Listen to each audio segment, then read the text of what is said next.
In this video, we're going to continue to talk about the inspector, this time as it relates to events. Now this is an audio event and this is an instrument event. They both look a little bit different in the inspector. I'll go over instrument events first because they're simpler. There's a lot less things to take a look at. So I'll click here on this event and then open the inspector by clicking I right here. You can see we can also click F4 on the keyboard. That opens the inspector just like it did for tracks. Now these properties are related to tracks. This is related to the channel. And down here, this part is related to the actual event.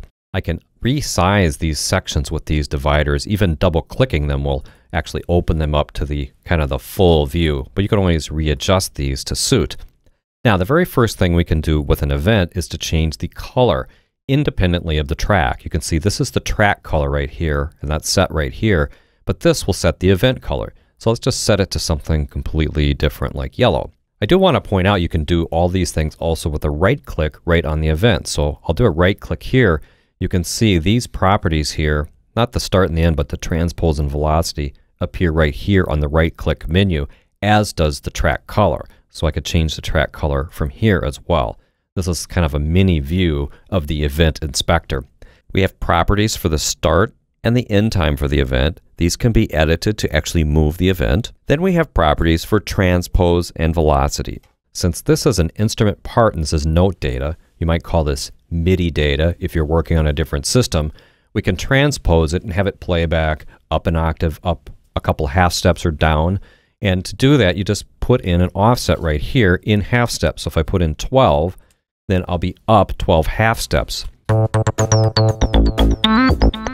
So that's a way to adjust the key or the tuning of the part. There's also a velocity setting so we can scale how hard the instrument notes are being played back through the virtual instrument. That can really affect kind of the feel or the tone as you're working with virtual instruments.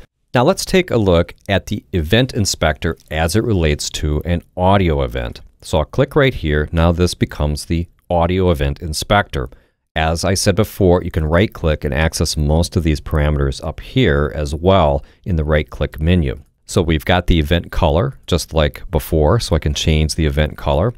Now this is for event effects. Starting in version 2, we have an exciting new feature where we can apply plugin effects or the built-in effects or even an effects chain to a single audio event. We can even freeze the output from the effects for that event. And we're going to go over that in a separate video because I don't want to miss any of the details about how this exciting new feature works. Now we have the event start and the event end. You'll see if I move the event that the start and the end change. I'll hit Control Z to undo that. You could edit this directly to move an event. That's one way to use it.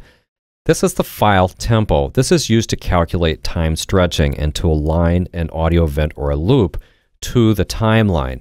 If this is not set, then audio stretching won't actually work. So if you've copied in an audio file or a loop and it doesn't seem to be stretching properly, you can check to see if the file tempo might not be set right here. Now if the file tempo is not set, you have a couple of choices. One, you can just type it in right here in this field if you know what it is, or you can adjust the audio to match the timeline and then use Command B if you're on a PC to render or bounce it in place, or that would be Control B on a PC, and that will kind of re-render that file and it will write the file tempo. Speed up controls how much you're speeding up or slowing down. So if you speed up by 2 times, you'll see that the file will get half as big. So I'll do that. I'll put in 2 right here. You can see now it takes up half the amount of space and it will play really fast.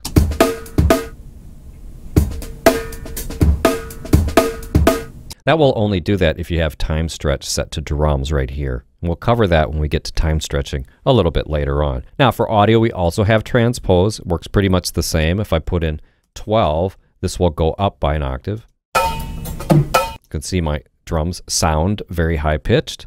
And we also have a fine tuning where we can tune up and down by 100 cents. Now normalize allows you to take the audio and match it to the full bit resolution that you have currently set. I rarely use normalize, but here's how it works. You select the audio event, hit normalize, and then it will just maximize the waveform within the bit depth that you have set. This is a traditional feature that we see in most DAWs. Now gain allows you to actually add the gain. You can do that graphically right here by pulling this handle. You can see it adjust that value. So if you really wanted to, say, tweak this and add 3 dB, you could just put 3 right here and put that in very accurately. Or if you've manually done it and you're not sure exactly what's going on, you can just come here and zero it back out.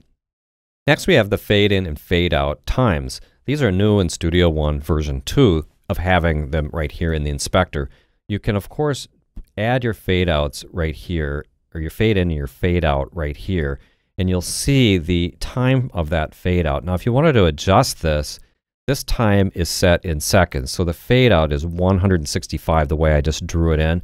But say we wanted to accurately put that in and make it a 100 millisecond fade out, then we need to type in right here, we can put in 0.1, and that will give us 100 milliseconds. If we wanted to make the fade in 100 milliseconds, we can put in 0.1 seconds right here, and that'll give us an accurate setting for our fade ins and fade outs. Now, this allows us to set the bend markers. This is related to the audio bend functionality, which we haven't really discussed yet. We will cover in more detail in a later video, but a preview for it is you can turn them on or off right here. If you turn them off, then you're basically turning off the audio bend functionality. For this to work, we need to be in the time stretch mode audio bend, and then we would also need to go in here and analyze the audio like this to get it actually to analyze it so we can do bending. Then we can adjust the bend threshold right here, and this sets where the bend markers or how many bend markers would actually appear.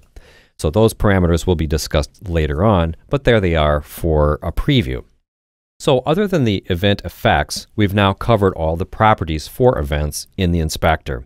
Thanks for watching, and I'll see you in the next video.